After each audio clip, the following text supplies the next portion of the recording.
Hello Smarties, welcome back in this series. This is a new series and especially dedicated to NET and JRF aspirants. I'll keep giving this series till you face your exam. 30 question की series रहेगी. These questions are actually taken from your previous year exam papers. जहाँ पर भी requirement होगी explanation की, I'll giving that and hope this will help you. Please keep watching and just keep sharing so that I may not stop this series. Thank you. Let's begin. 2022 के paper है.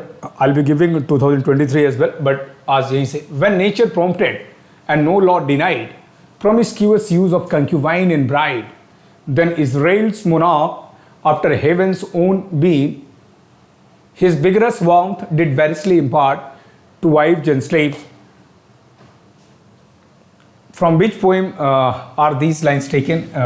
आपने देखा ये पहले पढ़ाया था, वही उसी का टिक वगैरह लगा था. एब्सलम एंड अकीटोफेल की बात करें, एक पॉलिटिकल सटायर है और ये 1681 में आता है. ड्राइडन का है, हीरोइक कपलेट में लिखा गया है, कोई दिक्कत नहीं है यहाँ पर. और हमारा आंसर यही है. मैकफ्लेक्नी की बात करें, टॉमस सैडवेल पे एक अटैक है, ये 1682 में आता है. A song for saint Cecilia's days, इसमें सेलिब्रेशन है सिसिलियाज डेज के लिए. और अलेक्जेंडर्स फीस्ट की बात करेंगे तो this is also the power of music, इसका नाम, इसका एक सब टाइटल है द पावर ऑफ म्यूज़िक. ये सब उन्हीं के द्वारा है, अलेक्जेंडर पोप के द्वारा, द पावर ऑफ म्यूज़िक. सबको लाइन से आपको देखना है. और ये एब्सलम एंड अकीटोफेल है. एब्सलम नाम का एक नॉवेल आपको याद हो, वैसे मुझे पता है कि आपको याद होगा, नहीं तो मैं बता दे रहा हूँ. एब्सलम 1936 का नॉवेल है. किसका नॉवेल है? विलियम फॉकनर का है. इतना तो नाम तो सुना ही होगा, विलियम फॉकनर भाई, नोबेल प्राइज़ मिला है हाँ 49 में, 1949 में विलियम फॉकनर का ये नॉवेल है. तो ये भी आप जानते हैं. तो your answer is Absalom and Achitophel. एक बिब्लिकल थीम पे आधारित है, यू बेटर नो दिस.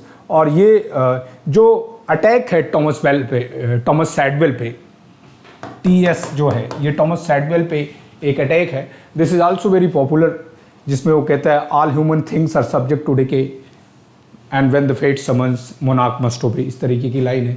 तो जब भी हर पोएम की पहली लाइन या जो ज़्यादा बार लाइन, ज़्यादा कैची लाइन हो, कैची लाइन का मतलब जो हमेशा ईजी लाइन होती है वो कैची होती है, वो मीनिंगफुल लाइन होती है, तो वो आपके that must be in your mind all the time when you speak of. Dryden की बात की हमने और ये सारी उन्हीं की हैं. नेक्स्ट की बात करें, which of the following poem is written by Oliver Goldsmith? A deserted village, a deserted villa, the deserted village, a deserted city.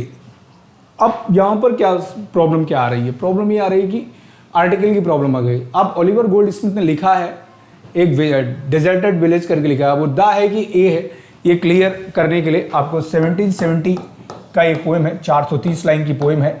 और काफ़ी इसमें दिखाया गया कि कैसे एक गांव जो है डिपॉपुलेट होके कहीं और जा रहा है, मतलब अपने जस्ट टू मेक फॉर्च्यून. तो यहाँ पर द डेजर्टेड विलेज की बात करेंगे. और द विलेज जॉर्ज क्रैब की पोएम है. द विलेज, उसका कहीं ना कहीं ये द विलेज नाम का एक जो पोएम है वो जॉर्ज क्रैब की है. तो ये भी आपको जानना है, ठीक है. तो ये और A deserted village नहीं, the deserted village, you will find this answer and it is written in heroic couplet. एक प्रकार का heroic couplet है, written in heroic couplet. ये भी पूछा जाता है कौन किस में लिखा गया है, resulted in heroic couplet. और एक प्रकार का elegy कह सकते हैं, pastoral elegy के रूप में है, pastoral elegy के रूप में है, ठीक है. I hope कि this will help you. बाकी a deserted city किसने लिखा है, I don't know, but it can be written. A deserted village villa, I don't think anybody has written like that, so that need not to be done. ठीक है. आगे की बात करें हम, moving to the next one, tribute to papa. Tribute to papa नाम की एक पोइट्री कलेक्शन है, रिटन बाय कमला दास, ममता कालिया, सुनीता नारायण जोशी और मीना अलेक्जेंडर. मीना अलेक्जेंडर के बारे में आपको इतना जानना है कि इनका कहीं ना कहीं बैकग्राउंड इलाहाबाद से रहा है. ममता कालिया को व्यास सम्मान मिला था दुखम सुखम के लिए, और ये ममता कालिया का है. ममता कालिया को आप इसलिए जानते हैं कि इनको व्यास सम्मान दुखम सुखम के लिए मिला है. और बाकी तो ठीक है और कोई दिक्कत नहीं है. और सुनीति नाम जोश है, ये सुनीति नाम जोशी, ये नाम जोशी है, ये गलत हो गया। सुनीति नाम जोशी जो है ये नाम जोशी हो। और इनको Meena Alexander is from background आप कह सकते हैं, और फेमिनिस्ट फेबल्स के लिए काफ़ी मशहूर हैं सुनीति नाम जोशी। फेमिनिस्ट फेबल, ये इस तरीके से फेमिनिस्ट फेबल्स के लिए काफ़ी मशहूर हैं। और 1981 का दौर है ये। 1981 जब आप पे तो आप सलमान रुश्दी को भी याद कर लिया करें। मीना अलेक्जेंडर को और जानते हैं, इंडो अमेरिकन राइटर हैं, इलाहाबाद इंडिया से हैं। और फॉल्ट लाइन्स इनका एक मेमोयर है। हाँ, फॉल्ट ये लाइन्स इनका एक मेमोयर है। मेमोयर इनका, मेमोयर ऑफ समझते हैं जिसको आप मेमोयर पढ़िए, मेमोयर है इनका मीना अलेक्जेंडर का। She has a sense of belonging from Allahabad, ठीक है। तो सुनीति नाम जोशी, ये स्पेलिंग गलत थी। और इनकी एक और भी रचना है साइक्लोन इन पाकिस्तान, जो काफ़ी पोइट्री कलेक्शन है। साइक्लोन इन पाकिस्तान काफ़ी लेटेस्ट था। साइक्लोन इन पाकिस्तान, जब इस तरीके नाम ही देखो कितना प्रसिद्ध है, तो cyclone in Pakistan is also very popular by Suniti नाम जोशी। तो ये आपका ममता कालिया से सुखम सुखम नाम का नॉवेल लिखा था। और दर बदर, हाँ, और नरक दर नरक, बेघर और नरक दर नरक, इस तरीके हेल टू हेल, सारी हिंदी की हैं तो अंग्रेजी में ट्रांसलेटेड है, कोई दिक्कत नहीं है। तो ममता कालिया के बारे में आप इतना जानिए, और थोड़ा जानकारी आप you can do your own research so far as. और इन्होंने क्या कहते हैं कि W.S. माम का ऑफ ह्यूमन बॉन्डेज का ट्रांसलेशन भी किया था। Which of the following poems is not written by Sylvia Plath ने कौन सी पोइम नहीं लिखी है? सिल्विया प्लाथ एक कन्फेशनल पोइट है, टेड ह्यूजेस की वाइफ रही हैं, आपको पता है, एक कन्फेशनल पोइट है, ठीक है। She ended her life by committing suicide, you know this. और लेडी लेजारस, एरियल, डैडी नाम की कविता काफ़ी मशहूर रही। इन्होंने टू एरियल नहीं लिखा है, बाकी ये तीनों की लिखी है। तीनों पोएम के बारे में you can have a brief idea from sources you have available. थोड़ा सा जब नेट जैसे एग्ज़ाम की आप बात कर रहे होते तो आपको वहाँ पर बहुत प्रिसाइज होकर कोई पढ़ लेंगे तो नहीं आएगा। एक रफ आइडिया है कि कुछ सेमिनल बुक्स आपको पढ़नी पड़ेगी। ये नहीं है कि वहाँ से आएगा, लेकिन वो जो आप रीडिंग किए रहते हैं वो कहीं ना कहीं डायरेक्टली और इनडायरेक्टली दोनों तरीके से वो आपको हेल्प करती हैं टू एलिमिनेट योर ऑप्शंस, कि कौन सा आपका आंसर नहीं हो सकता है। तो वो सारी किताबें मैं पहले ही डिस्कस कर चुका हूँ। बाकी रफ आइडिया में आप गूगलिंग करके बहुत सारी चीज़ें ले सकते हैं। अब जैसे कॉमनवेल्थ राइटर हमें पढ़ना है तो अवेलेबल ही नहीं, किताबें जो अवेलेबल है उस काम की नहीं है, तो you can take the help from Wikipedia and Google as well, तो उसमें कोई बुराई नहीं है। I too did the same thing when I was doing for the same. हाँ, तब वो अलग बात है। अब ये कहना कि तब सरल था कि अब सरल था, हर बात। रॉबर्ट बर्न्स क्या है? Robert Burns national poet of Scotland कहा जाता है, प्लाउमैन पोइट कहा जाता है, तो कोई दिक्कत नहीं है। वॉज बॉर्न इन, ऐसे भी सवाल आपके एग्जाम में आए हैं 2022 में, तो आप ये नहीं कह सकते कि सर हमेशा ऑल्ड लैंग सिन नाम की, मतलब और भी जो टॉम शेंटर वगैरह लिखा था इन्होंने, तो इनके बारे में थोड़ा सा आप देख सकते हैं। नेशनल पोइट ऑफ स्कॉटलैंड कहा जाता है। वर्ड्सवर्थ कहीं ना कहीं इनसे इन्फ्लुएंस रहे हैं when he was writing poetry. Who among the following characters personifies necessity in PB Shelley's? Prometheus unbound की बात करेंगे। प्रोमीथियस अनबाउंड जो है अपने आप में क्या है? एक क्लॉजेट ड्रामा है। क्लॉजेट ड्रामा की बात करेंगे तो क्लॉजेट ड्रामा आपको पता है, और drama written not to be perform but to be read out loudly. तो ये ड्रामा जो परफॉर्म करने के लिए नहीं लिखा जाता है, और उसमें बात करेंगे तो और भी, जैसे क्लॉजेट ड्रामा में आपका टॉमस हार्डी का डायनास्ट आ जाएगा, और AC स्विनबर्न का अटलांटा इन कैलेडन 1865, ये सब आ जाएगा, और सैमसन एग्निस्ट मिल्टन का आ जाएगा। तो ये प्रोमीथियस क्या है? डेमोगार्गन है। प्रोमीथियस को आप कह सकते हैं, प्रोमीथियस क्या है? प्रोटैगनिस्ट है। और एशिया जो है इसकी वाइफ है। एशिया नाम का कैरेक्टर पूछा गया है, कई बार पूछा गया है। एशिया प्रोमीथियस की वाइफ है। Demogorgon is the right answer. Job जो है आप कह सकते हैं ये विलेन है। ज्यूस की स्पेलिंग ये वाली होगी, ये वाली ज्यूस मत लिखो। तो ये सारे कैरेक्टर हैं, और जुपिटर जो है एंटागनिस्ट है। तो ये आपको बताया गया ये डेमोगॉर्गन क्या है, डेविल है, और ये जो है उसका आप ये कह सकते हैं कि एंटागनिस्ट भी है। एंटागनिस्ट तो जुपिटर को कहिए। ये नेसेसिटी का जो सिंबल है वो डेमोगॉर्गन है। एशिया जो है प्रोमीथियस की वाइफ ऑफ प्रोमीथियस। दरअसल सेली के पास आइडिया कहाँ से आया होगा आप समझ रहे हैं। तो जो एस्केलस का है प्रोमीथियस बाउंड ना, प्रोमीथियस बाउंड का एक एंटीथीसिस लिख दिया इन्होंने, प्रोमीथियस अनबाउंड। प्रोमीथियस कौन है? Fire giver to mankind. तो आप ये कहते हैं मुक्तिदाता के रूप में है, आप कह सकते हैं। ग्रीक मिथोलॉजी में आता है वो सारी चीज़ें। हालांकि प्रोमीथियस के बारे में या ग्रीक मिथ्स के बारे में मैंने जब एक्लीज वगैरह को पढ़ाया था तो बताया रहा होगा। तो एक्लीज हील जब मैं एक फ्रेज बता रहा था तब मैंने इस तरीके के कई जो मिथोलॉजिकल कैरेक्टर हैं या फिगर हैं उनका वर्णन किया था। Who among the following after watching the performance of William Shakespeare's play a midsummer night dream. तो ये मिडसमर नाइट ड्रीम जो है देखने के बाद observe that it is the most insipid मतलब टेस्टलेस, कोई मतलब मज़ा ना हो, रस ना, ridiculous play that I ever सा इन माई लाइफ। तो ये बात तो पहले ही मैंने बता चुका हूँ। John Evelyn was also a diarist, Samuel Pepys, John Dryden और रॉबर्ट ग्रीन। तो ये कहीं ना कहीं सैमुअल पेप्स ने कहा है। He was a diarist. London fire वाली जो कहानी आप पढ़ते हैं कहीं ना कहीं।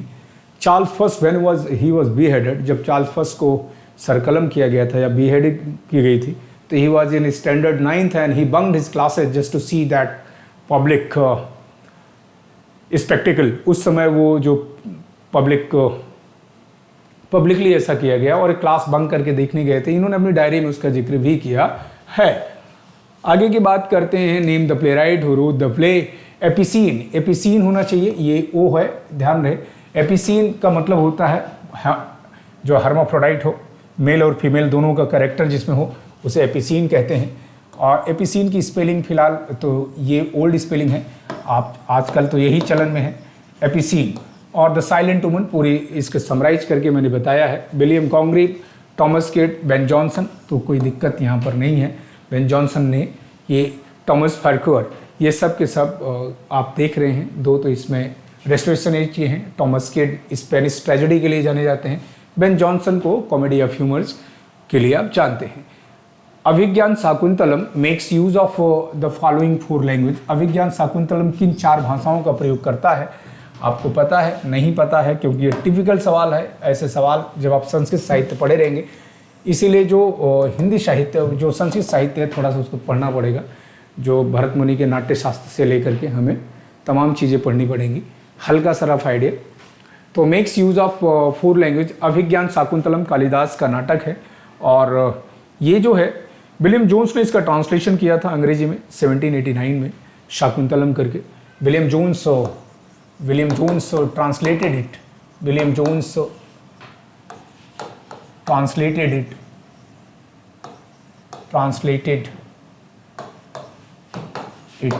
इन 1789 एज शाकुंतलम और अभिज्ञान शाकुंतलम। इसका ट्रांसलेशन किया था शाकुंतलम।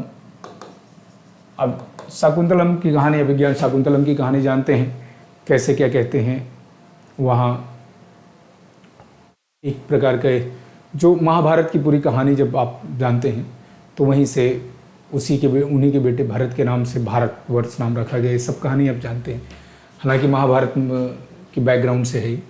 तो संस्कृत सौर सेनी, तमिल एंड महाराष्ट्री, तमिल तो है नहीं, संस्कृत सौर सेनी, पाली एंड उड़िया। तो Sanskrit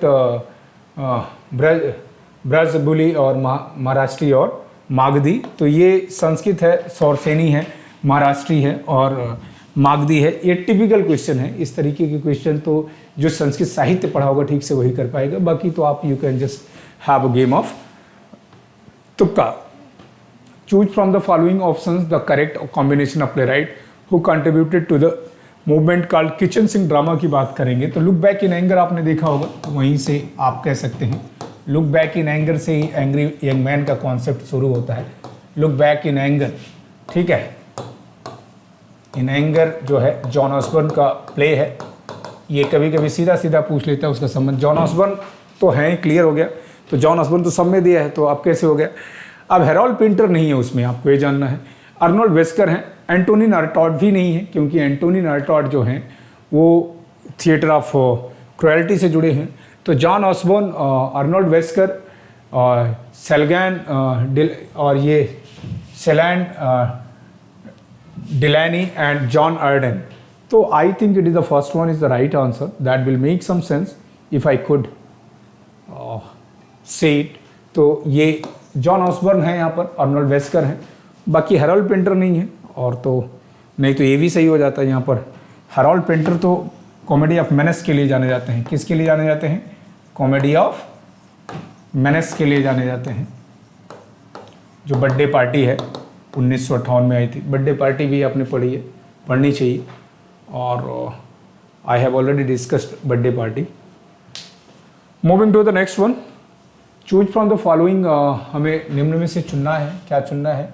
options, the correct combination of the place which made significant use of expressionistic technique, the hairy ape और my call all my sons waiting for lefty। अब waiting for Godot तो जानता हूँ, waiting for lefty किसने लिखा है ये तो मुझे भी नहीं पता है, तो you can just do your own research। तो ये तो देखो hairy ape है जो यूजीन ओनील का है। द क्रूसिबल रैपिड ट्रांजिट एक इज आल्सो एक्सप्रेशनिस्ट प्ले है, रैपिड ट्रांजिट, जो लेजोस एग्री का है, और इसको लैंडमार्क ऑफ अमेरिकन एक्सप्रेशनिज्म कहा जाता है। रैपिड ट्रांजिट को ये लैंडमार्क ऑफ अमेरिकन ट्रांजिट कहा जाता है। एडिंग मशीन जो है एल्मर राइस का है, तो ये भी है, लेकिन यहाँ पर जो द क्रूसिबल है वो नहीं है। The hairy ape, rapid transit, all my son, the adding machine, the hairy ape, the emperor Jones, rapid Joe, तो ये जो है option D seems somewhat very correct, तो you can go for option D, right. तो Elmer Rice जो है adding machine Elmer Rice का है, और ये जो है रैपिड ट्रांजिट लेजोस एग्री का है, और ये जो है रैपिड ट्रांजिट ये वाला जो है लेजोस एग्री का है, जिनको लैंडमार्क ऑफ अमेरिकन एक्सप्रेशनिज्म कहा जाता है इस नॉवल को, लेजोस एग्री, ठीक है। तो ये आप इसको कह सकते हैं हैरी एप, आपने पढ़ा है, यांग वाली कहानी पढ़ी है, हाँ। और ये इसमें केवल 8 सीन हैं, ठीक है, only 8 scenes. The emperor Jones और rapid transit, the adding machine Elmer Rice का है, और ये दोनों जो हैं यूजीन ओनील के हैं। तो यूजीन ओनील के बारे में आप पढ़ सकते हैं, डिजायर अंडर द एल्म वगैरह हमने पढ़ी है। अपार्ट फ्रॉम बर्टोल्ट ब्रेख्ट, इनको एपिक थिएटर के लिए जानते हैं। अदर्स हु हैव इन्फ्लुएंस्ड, ये इन्फ्लुएंस एक में ही रहेगा। एपिक थिएटर को किसने और इन्फ्लुएंस किया था? एलिनेशन इफेक्ट के लिए आप इनको जानते ही हैं, कोई दिक्कत नहीं है। एलिनेशन इफेक्ट के लिए आप इनको बेहतर जानते हैं। और किसने इन्फ्लुएंस किया था इनको बात करेंगे। Erwin Piscator and Antonin Artaud. Antonin Artaud को थिएटर ऑफ क्रुएल्टी के लिए जानते हैं। किसके लिए जानते हैं? थिएटर ऑफ क्रुएल्टी के लिए जानते हैं। और इन्होंने कहाँ से लिया है आपको पता है, सेली का एक प्ले था चेंची, आप जानते हो, जिसको सेंसी पढ़ते हैं सेली का, ये चेंची फैमिली की कहानी है। चेंची से उसमें जो बेट्रिस नाम की जो लड़की रहती है अपने फादर को मार देती है, because her father wanted to seduce her, तमाम प्रकार की दिक्कतें होती हैं। तो उसमें थिएटर ऑफ क्रुएल्टी वहाँ से इन्होंने कॉन्सेप्ट लिया, मतलब आइडिया आया। तो ये और मार्टिन एस्लिन, ये मार्टिन एस्लिन है, मार्टिन ये गलत हो गया है, ये मार्टिन एस्लिन है। And Max Reinhardt, Erwin Piscator and Max Reinhardt, और Constantin Stanislavski and Max Reinhardt. तो आपका मार्टिन एस्लिन नहीं है, बल्कि मार्टिन एस्लिन को आप थिएटर ऑफ एब्सर्ड के लिए जानते हैं, थिएटर ऑफ एब्सर्ड के लिए जानते हैं। उनका एक ऐसे था 1961 में, जो एक्चुअली एल्बर्ट कामू के कॉन्सेप्ट मिथ ऑफ सिसिफस से लिया गया था। तो Erwin Piscator is the right answer, और मैक्स राइनहार्ट आप ले सकते हैं, मैक्स राइनहार्ट। और बर्टोल्ट ब्रेख्ट का अगर आप देखें थ्री पेनी ओपेरा या मैन इक्वल्स मैन करके, ये मैन इक्वल्स मैन करके इनका प्ले था, मैन इक्वल्स मैन, काफ़ी मशहूर था ये, आपका 1926 में आया था। और ये किसकी बात कर रहा हूँ मैं? बर्टोल्ट ब्रेख्ट की बात कर रहा हूँ, ध्यान रहे। और इसका the three penny opera, beggar's opera, John Gay के बेगर्स ओपेरा का वो द थ्री पेनी ओपेरा। और इसमें जो है थ्री पेनी ओपेरा की बात इसलिए बता दे रहा हूँ, three penny opera 1928, three penny opera में ही इन्होंने ड्यूस एक्स मैकिना को क्रिटिसाइज किया है। ये ड्यूस एक्स मैकिना है, ड्यूस एक्स मैकिना जो है, गॉड फ्रॉम द मशीन, इस कॉन्सेप्ट को इन्होंने क्रिटिसाइज किया है कि जब ऑथर कभी कभी प्लॉट को नहीं सुलझा पाता तो अ गॉड फ्रॉम, मतलब वो राइटर और author takes the shelter of deus ex machina, God from a machine. इसका एंटीथीसिस भी कुछ होता है, वो मैंने बताया था, आपको बताना है अगर आप बता सकें तो। ठीक है, ये सारी चीज़ें हैं। तो हम ये हमारा आंसर क्या है? Our answer is Erwin Piscator. और the theological treatise ecclesiastical polity was written by, तो एक्लिजियास्टिकल पॉलिटी किसने लिखा था आपको बताना है। Richard Hakluyt, Francis Bacon, Raphael Holinshed, Richard Hooker. Your answer is Richard Hooker. Richard Hakluyt की बात नहीं करेंगे हम बात करेंगे डायरेक्ट रिचर्ड हुकर की बात करेंगे। राफेल हॉलिंस्टेड आप जानते नहीं, फ्रांसिस बेकन ने इस तरीके का कुछ लिखा नहीं। Who wrote the popular instruction manual for fishermen titled the complete angler, जो कंप्लीट एंगलर लिखा है ये किसने किया था? Or the contemplative man's recreation, Isaac Walton, Jeremy Taylor, Richard Baxter, Thomas Hobbes. Thomas Hobbes ने लिवायथन लिखा है, जिसको आप लेवियाथन पढ़ते हो। 1663 में ये लिखा था, मतलब कंप्लीट एंगलर, और ये 1651 में आया था लिवायथन। तो यहाँ पर आपका Isaac वॉल्टन is the right answer. ये तो किसी भी हिस्ट्री ऑफ इंग्लिश लिटरेचर को किताब को कम से कम एक बार आप पढ़ना है। बेसिकली मैंने रिकमेंड करी थी रोनाल्ड कार्टर की, आप कोई भी पढ़ सकते हैं। कम से कम go through one book as many times as you can, instead of going through so many books at least one time or two times, right? What I have done in my life, I just suggest the same to do, right? Moving to the next one, what did Matthew Arnold imply by the term Hebraism और Hellenism की बात की है उन्होंने in his Culture and Anarchy? Culture and Anarchy में वो क्या बात करते हैं? Moral education, intellectual autonomy और rational outlook और pragmatic attitude। तो it is moral education की बात हिब्राइज्म के माध्यम से उन्होंने बताया है। द जर्नल स्क्रूटनी को किसने फाउंड किया था आपको पता होना चाहिए इनको। The I A Richards, F.R. Leavis, Cleanth Brooks the well wrought urn के लिए जानते हैं। जॉन क्रू रैनसम को आप उनको न्यू क्रिटिसिज्म के लिए आप जानते हैं, कोई दिक्कत नहीं। New beginnings in English poetry, the great tradition के लिए इनको जानते हैं। तो द ग्रेट ट्रेडिशन के लिए भी आप इनको जानते हैं, और इसमें उन्होंने नॉवेल्स वगैरह को जिक्र किया है। द ग्रेट ट्रेडिशन, ठीक है, और new beginnings in English poetry के लिए भी आप जानते हैं, इट इज़ F.R. लेविस, कोई दिक्कत वाली बात नहीं। क्लिंथ ब्रुक्स, सबके बारे में you have to have a brief idea, और वो आप अपना जैसे बनाते हैं नोट्स वगैरह, तो आप देख के कि इन्होंने क्या लिखा, इन्होंने क्या किया, किससे क्या संबंध रहा, ये सारी चीज़ें। Samuel Pepys claim to fame rest on his. Samuel fame की प्रसिद्धि किस लिए है? बायोग्राफी पे है, ऑटोबायोग्राफी पे। डायरीज थे तो डायरी पे ही रहेगा।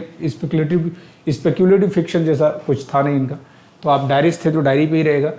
और doctor primrose is a character in. Doctor primrose कहाँ का कैरेक्टर है? निकोलस निकलबी, ये चार्ल्स डिकेंस का है, 1936 का ये नॉवेल है, आप कह सकते हैं। एडम बीड 1958 का 1836 का नॉवेल है, और ये 1858 का नॉवेल है। द विकर ऑफ बेकफील्ड की बात करें 1764 का ये नॉवेल है। और जोसेफ एंड्रयूज की बात करें हिंदी फील्डिंग का, तो जोसेफ एंड्रयूज ऑफ फाउंडलिंग की बात करेंगे तो 1742 में आता है, और ये 1742 में आता है। तो ये जो है इसमें प्रिमरोज कैरेक्टर कहाँ है? द विकर ऑफ बेकफील्ड, ये ओलिवर गोल्डस्मिथ का कैरेक्टर है। एडम बीड जॉर्ज इलियट का पहला नॉवेल है, जॉर्ज इलियट का आप कह सकते हैं, जॉर्ज इलियट। और ये नॉवेल क्वीन विक्टोरिया को इतना पसंद आया कि उन्होंने अपने सारे रिलेटिव्स को बता दिया, रिकमेंड कर दिया ये नॉवेल पढ़ने के लिए। निकोलस निकल भी आप बात करेंगे, चार्ल्स डिकेंस का नॉवेल है, और तो कोई दिक्कत वाली बात नहीं है। जोसेफ एंड्रयूज एक प्रकार का पिकरेस्क नॉवेल आप कह सकते हैं। विकर ऑफ बेकफील्ड, सारी बातें आप जानते हैं। So the baby was carried in a small deal box under an ancient woman shawl to the churchyard that night and buried by lantern light at the cost of a shilling and a pint of beer to the sexton in that savvy comer of God's allotment where he lets the nettles grow and where all unbaptized infants, notorious drunkard, suicides and other of the conjecturally damned are laid, from which novel is the excerpt taken। ये अंश कहाँ से लिया गया है? Wuthering Heights की बात करेंगे, ये एमिली ब्रॉन्टी का नावल है। आपको पता है एमिली ब्रॉन्टी एक पेन नेम से लिखती थी, पेन नेम का नाम था, क्या नाम था, एलिस वेल नाम से लिखती थी, ये आपको पता है। एमिली ब्रॉन्टी वदरिंग हाइट्स पे एक फिल्म आधारित है, दिलीप कुमार वहीदा रहमान की, दिल दिया दर्द लिया। टेस्ट बाय टॉमस हार्डी, ये 1891 का नावल है आप कह सकते हैं, और यहीं का लाइन है। ग्रेट एक्सपेक्टेशन, ये this is also pretty good novel. और mill on the floss is also by George Eliot. George Eliot ने कुल 7 नॉवेल्स लिखी हैं, पूरी कहानी मैं इनकी पहले ही बता चुका हूँ, तो I need not explain that. आगे की बात करें, which of the following novel is written by Patrick White? Cry the beloved country, the vivisector, the handmaid's tale, the stone angel, ये मार्गरेट लॉरेंस का है, ये आपको पता है 1964 का। हैंडमेड टेल्स ये जो है मार्गरेट एटवुड का है। और क्राई द बिलवेड कंट्री ये एलन पेटन का है। तो यहाँ पर बात करें पैट्रिक वाइट का कौन सा है? द विविसेक्टर, ठीक है। क्राई द बिलवेड ये एलन पेटन का है। हैंडमेड्स टेल मार्गरेट एटवुड का है। स्टोन एंजल मार्गरेट लॉरेंस का है, हालांकि दोनों कैनेडियन हैं, मार्गरेट एटवुड और मार्गरेट लॉरेंस, आप देख सकते हैं। और ये साउथ अफ्रीकन, ये क्राई द बिलवेड कंट्री जो है 1948 में आया था, एलन पेटन, ये साउथ अफ्रीकन है। और द हैंडमेड्स टेल जो है मार्गरेट एटवुड का है। विविसेक्टर 1970 में आता है, जो पैट्रिक वाइट का है, ठीक है, ये आपको देख लेना है। Which among the following is not written by Kamala Markande? Nectar in the Sea, Some Inner Fury, The Nowhere Man, A Time to Be Happy। A Time to Be Happy की बात करें, नयनतारा सहगल ने लिखी है और 1958 में लिखी है। तो नयनतारा सहगल का संबंध नेहरू खानदान से आपको पता है। आप लिख के बताइए कि कौन से रिश्ते में नेहरू, पंडित नेहरू की क्या है। 1958 में है, नयनतारा सहगल का है, a time to be happy. Rich like us इनका जो नॉवेल था, उसके लिए इनको साहित्य अकेडमी अवार्ड भी मिला है। तो द गोल्डन हनीकम सब के सब क्या कहते हैं, ये समर इनर 1956 की है, ये 1956 में है।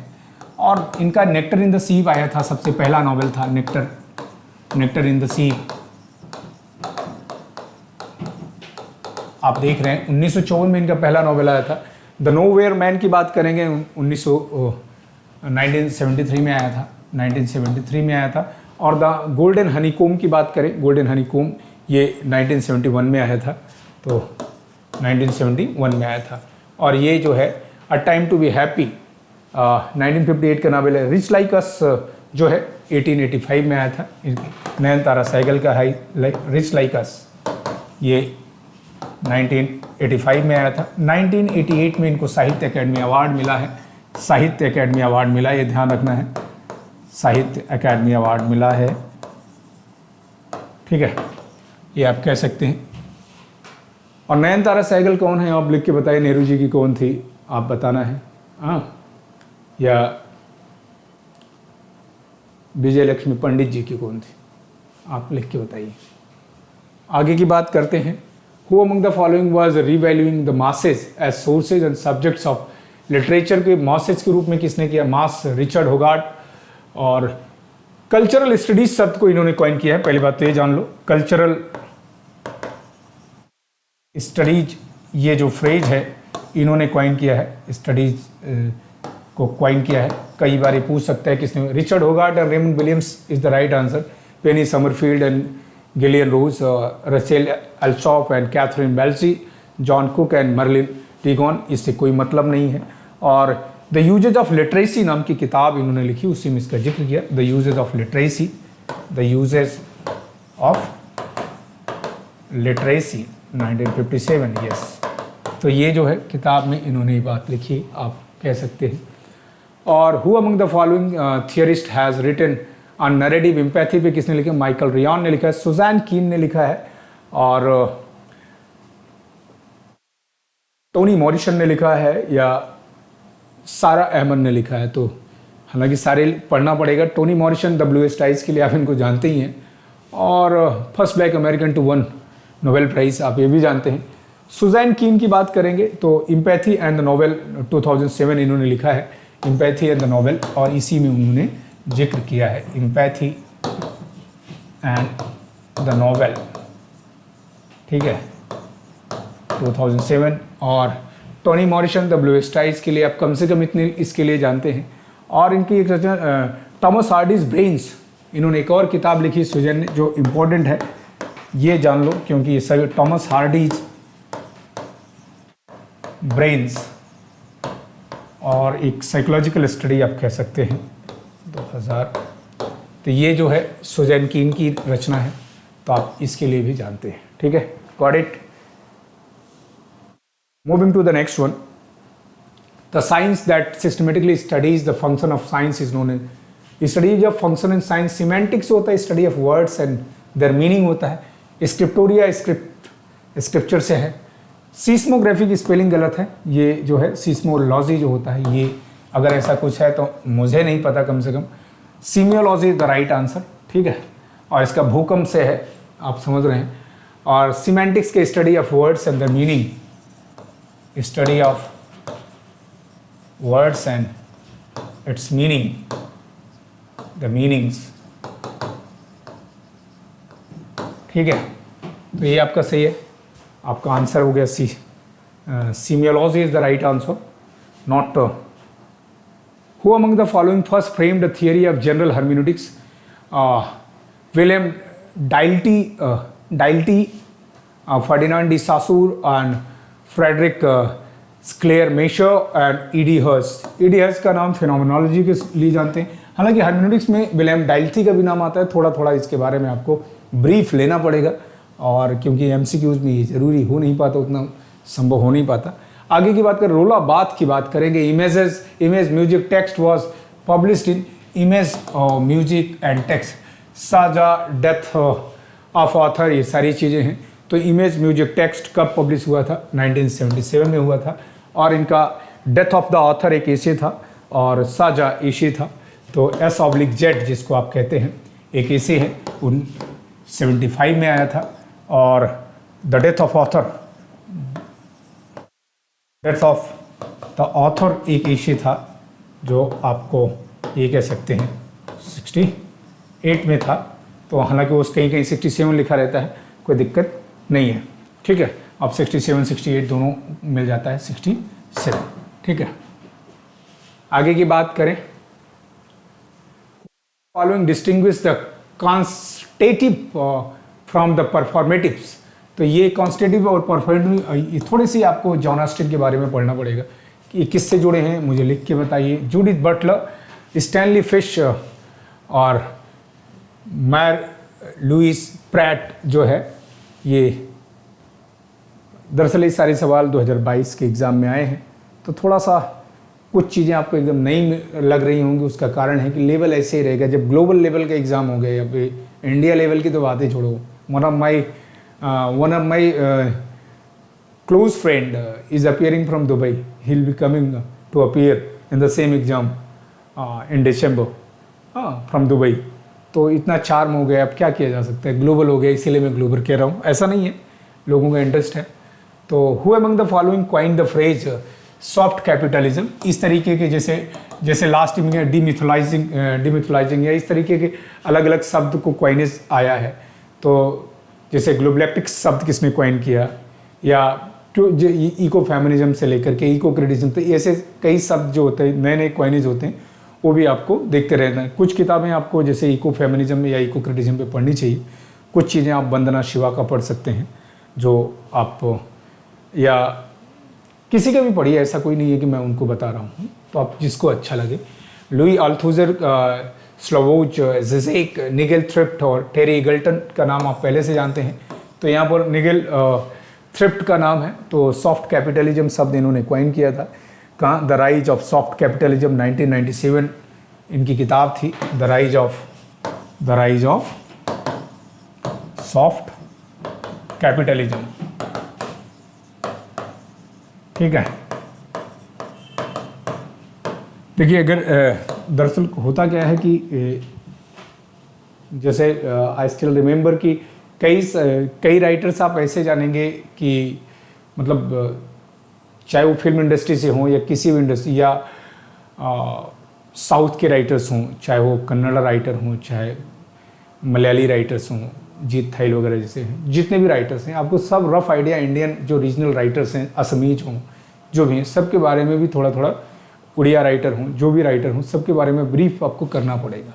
ठीक है, नेजल थ्रिफ्ट की बात करेंगे। और to whom is the term thick description attributed? John Story, Clifford Geertz, Deleuze and Guattari और जेम्स क्लिफोर्ड। तो ये क्लिफोर्ड गियर्स ने किया है, क्योंकि इसके बारे में मैं भी उतना ही जानता हूँ जितना आप जानेंगे।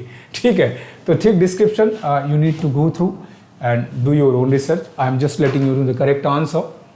And the last question of the day, the subject matter of cultural studies as emerged a proto-discipline in 1960s was predominant exploration of high culture, popular culture, subaltern history, contemporary politics. ये popular culture की बात करता है Richard होगार्ट, cultural studies से जुड़े रहे, आपको पता है रिचर्ड होगार्ट के बारे में हम पढ़ेंगे और कल के सवाल में भी पढ़ेंगे। आज तो बस इतना, रिचर्ड होगार्ट को हम पढ़ेंगे, थोड़ा सा इनके बारे में और पढ़ना है आपको।